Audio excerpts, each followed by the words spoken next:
C'est un grand plaisir, mesdames et messieurs, qui nous suivez sur la plateforme de la télévision Renaissance. C'est le rendez-vous du journal en français. La peur et panique semée par le pouvoir de Pierre Nkurunziza dans le but de contraindre tous les Burundais à voter oui au référendum prochain se répand sur le territoire national.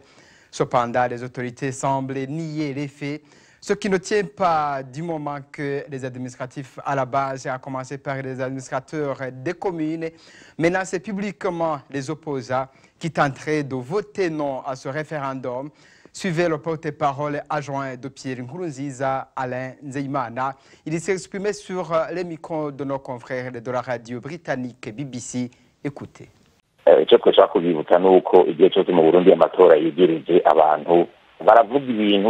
Je vais vous rappeler que si les élections au Burundi approchent, les gens parlent de n'importe quoi ou font de n'importe comment. Les uns sont contre ou pour que les élections ne se fassent pas, ou il y a ceux qui sont jaloux de la stabilité de notre pays. Et tout ça ne peut pas empêcher les activités qu'on a commencées. Les gens vont comprendre que si les activités sont en déroulement, ça ne veut pas dire que cette activité est faite par les gens du parti qui font ça. C'est une activité nationale, mais les gens disent toujours que c'est le parti au pouvoir qui font ça. Les gens se trompent pour ça, car ils confondent la période. Premièrement, on n'est pas dans une campagne de voter oui ou non. On est dans les deux processus, c'est-à-dire expliquer à la population le renouvellement de la Constitution si le vote est oui. Ceux qui veulent que la Constitution ne soit pas amendée, c'est le moment de sensibiliser les partisans de voter le non? C'est pas encore le temps. Oui, il est temps parce que nous voyons des images différentes des autorités burundaises, de l'administration collinaire qui enseigne à la population comment elle va voter. Donc tu veux dire que ces gens ne sont pas du parti au pouvoir? Non, personne n'est en train de sensibiliser la population pour que les élections de la renouvellement de la Constitution, c'est pour les expliquer les nouvelles articles qu'on va ajouter à la Constitution. Mais il y a les gens qui confondent les choses pour que le vote de oui ou non, c'est un mensonge. Ils ne comprennent pas bien ce qu'on est en train de faire. Donc tu veux dire que ces gens ne sont pas du parti au pouvoir?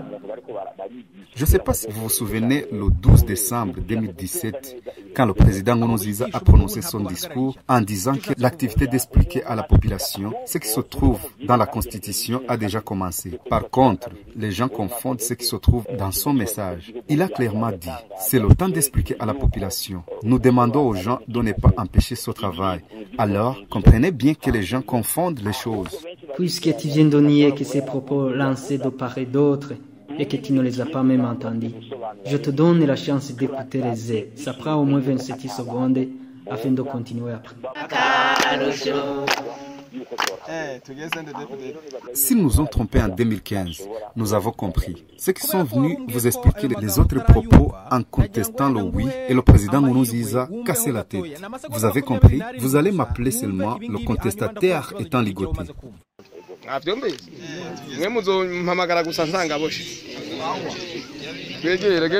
C'était alors les propos de Désiré Bigirimana, administrateur de la commune Gashoho. Dites-moi, ces propos ne te disent rien?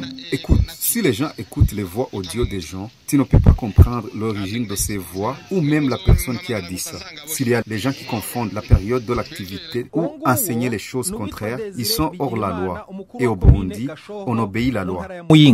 Ayo magambo urumva nta kibazo ateye nkuko ndababwiye iyo umuntu bamwumvishije amajwi yayo bakunze kwita audio ntiwomenya yaje turuka ntushobora kucimenya ngo nk'ubu ngo umutware kanaka kuko sinovyemeza ni haba hari abantu bashobora kuba bari kuberekeranya ibihe tugezemo canke bakigisha ibitari byo nibaza yuko bariko bararenga amategeko kandi mu gihugu amategeko arakora.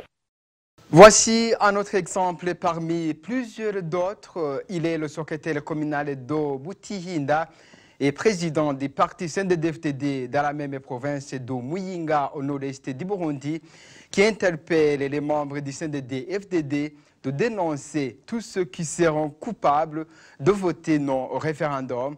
Il qualifie les opposants du CNDD-FDD comme des ennemis du pays, des rebelles à abattre à tout prix avant que la police n'intervienne. Suivez.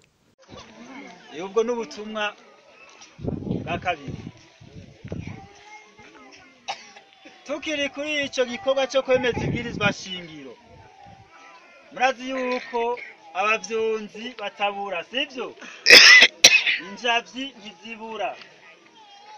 Hariho abantu bagira batangure kubashikira hariya iwanyu ku rugo baze barikinga gahumbezi baje kubigisha gutora ibwirizwa shingiro oya kurihakana. Muranegera hariho abantu bagira baze mu mihana iwanyu mu n'amashingiro iwanyu kwigisha mwebwe muze muhakane ibwirizwa shingiro mukuritora oya. Uwo nawe mwaravyumvise umukuru w'igihugu yatangajije icese kuzokwigisha guhakana ibwirizwa shingiro gutora ibwirizwa shingiro oya azoyage murongo usagute mufise amaradiyo azoyagiye mu murongo utukura. Vyumvikane ko azoyasaye umurongo w'aberanda azoyafashe umurongo w'abagizi ba nabi. Sivyo none sivyo?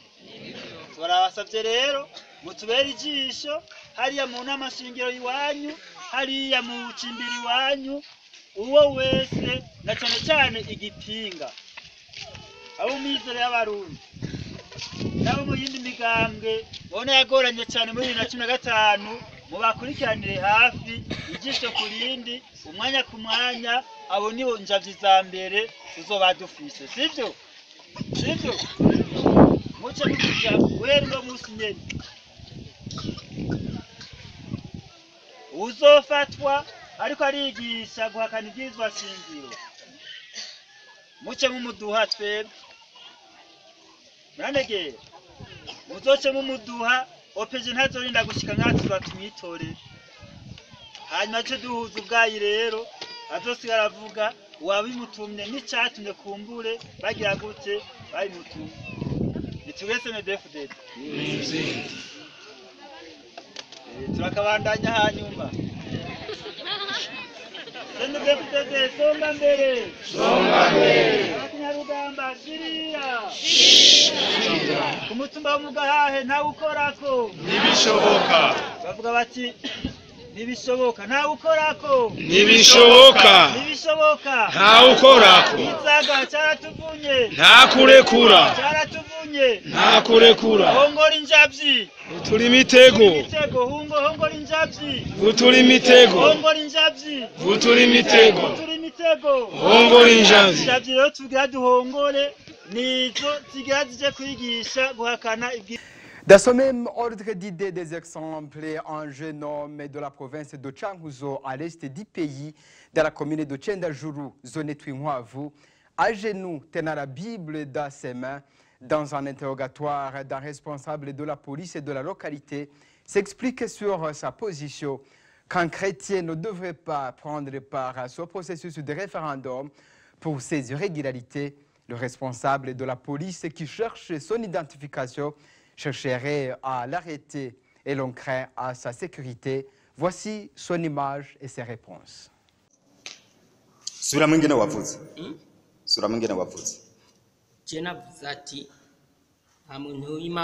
Répète ce que tu as dit. Je disais clairement qu'aucun chrétien ne devrait pas participer dans ces élections. C'est dit par Jésus-Christ. Et celui qui sera persécuté pour sa droiture, vous serez récompensé. Comment t'appelles-tu?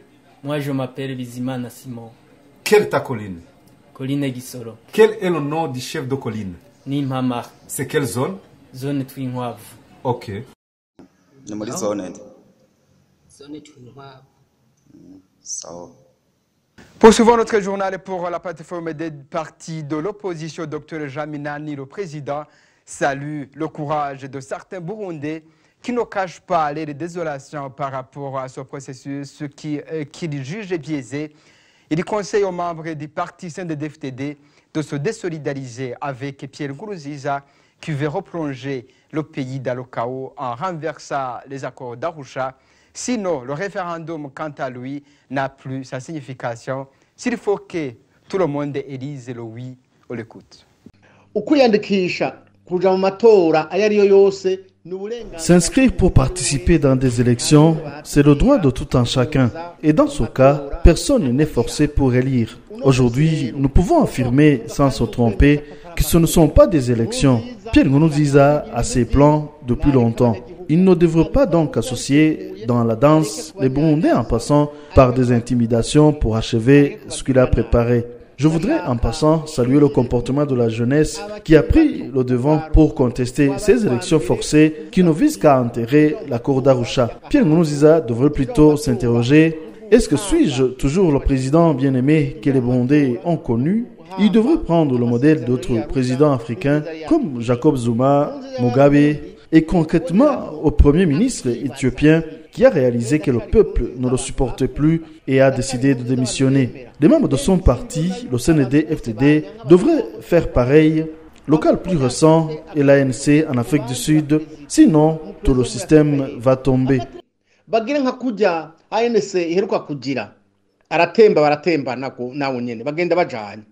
Poursuivons encore une fois notre journal. Le Parlement sud-africain a élu Cyril Ramaphosa à la présidence de l'Afrique du Sud après la démission forcée de Jacob Zuma.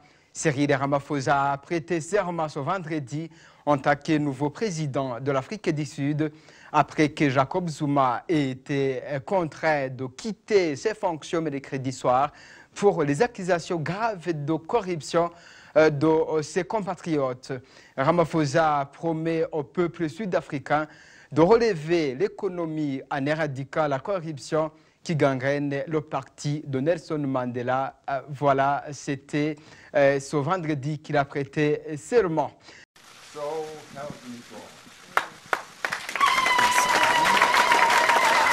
The President of the Republic of South Africa. Congratulations.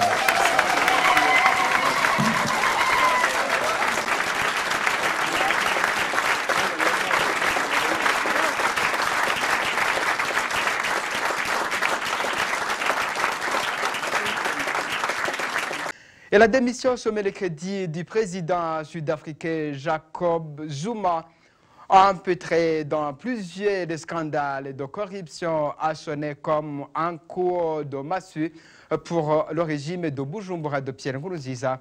Zuma était le fervent soutien de Pierre Nkurunziza, un soutien sans faille sur fond d'intérêts financiers. Pour cela, Jacob Zuma n'a pas hésité à trahir Nelson Mandela et à saboter les efforts de l'Union africaine. Alessandro Nkurunziza a violé l'accord d'Arusha pour la paix et la réconciliation. Le reportage est signé de Ninda Ikengurukiye. 2 ans après la signature de l'accord d'Arusha pour la paix et la réconciliation entre les protagonistes burundais, c'était en août 2000.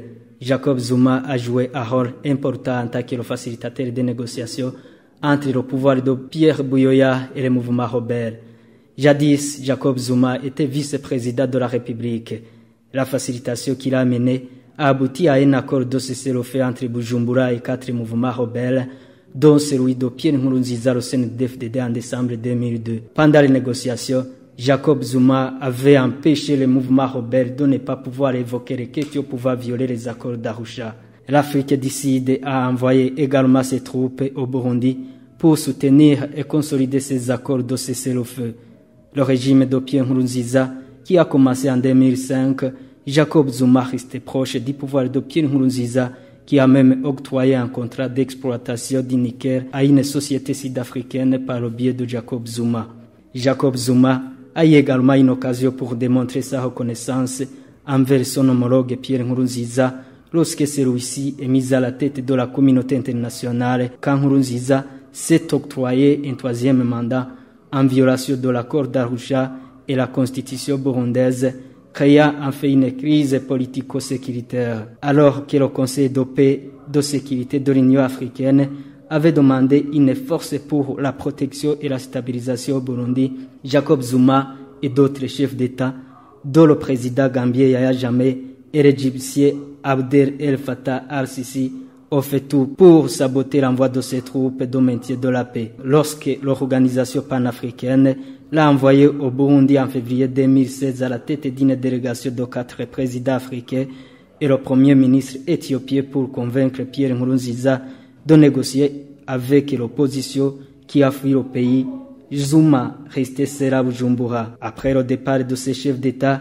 Zuma a sorti un communiqué au nom de la délégation alors que l'Union africaine voulait lancer ses propres conclusions. Dans son communiqué par l'analogie de l'Union européenne, qui prônait pour un dialogue inclusif entre tous les protagonistes.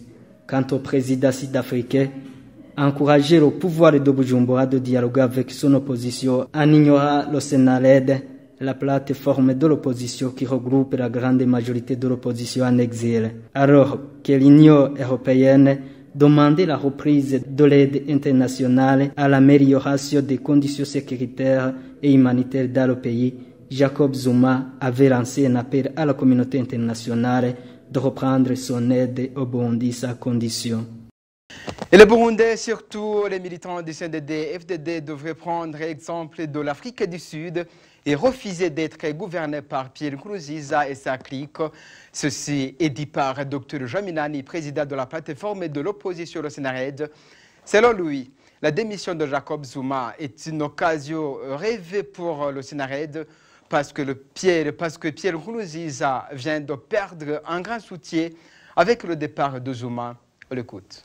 Je commencerai d'abord par féliciter le peuple sud-africain, le parti ANC, pour avoir poussé Zuma à démissionner parce que sa façon de diriger mettait en danger l'avenir de l'Afrique du Sud et l'avenir de son parti et l'avenir des Sud-Africains. Aujourd'hui, donc, on peut se réjouir avec les Sud-Africains que Zuma ait démissionné. Nous allons aussi le féliciter pour avoir eu le courage d'accepter les injonctions de son parti. Que tout le monde prenne l'exemple sur l'Afrique du Sud. Et aujourd'hui, nous pouvons croire que l'Afrique est en train de se réveiller parce qu'il y a des exemples qui commencent à se démarquer. C'est le cas du Zimbabwe, c'est le cas des pays comme l'Afrique du Sud. C'est le cas de tous ces pays-là qui viennent de prendre le courage pour se débarrasser des dirigeants qui les dirigent mal. Que Zuma parte, c'est une bonne chose parce qu'il était le principal soutien de Pierre Nkurunziza. Aujourd'hui, Pierre Nkurunziza est dans un deuil profond parce qu'il vient de perdre celui qui a soutenu son errance de dirigeant, sa façon de faire et le peuple burundais ne peut que s'en réjouir. C'est pour cette raison que nous demandons au parti au pouvoir au sein des DFDD de prendre l'exemple sur l'ANC et d'avoir le courage de pousser dehors Nkurunziza qui est en train de tout faire pour le disqualifier. S'il ne le fait pas rapidement, c'est l'opération Nkurunziza qui va sortir seulement, c'est aussi le CNDD-FDD qui va sortir avec Nkurunziza et qui sera enterré avec lui. Parce que la fin de Nkurunziza est en train d'arriver, comme c'est en train d'arriver à tous ces dirigeants qui ont été choisis par leur parti et qui dirigent mal au nom de leur parti et qui déshonorent leur parti, qui déshonorent leur peuple. Donc, il n'y a plus de place pour des dictateurs, il n'y a plus de place pour des gens qui se comportent comme ils veulent. J'allais utiliser un mauvais mot, mais je respecte les gens qui ont occupé les fonctions de président. Je ne l'utilise pas, mais tout le monde a compris ce que je voulais dire. Aujourd'hui, donc, le peuple sud-africain est heureux, le peuple burundais est aussi heureux, parce qu'un autre exemple vient de naître, du courage africain. Voilà, mesdames et messieurs, c'est ici que prend fin ce journal. Merci à vous tous de nous avoir suivis. Au revoir et à la prochaine.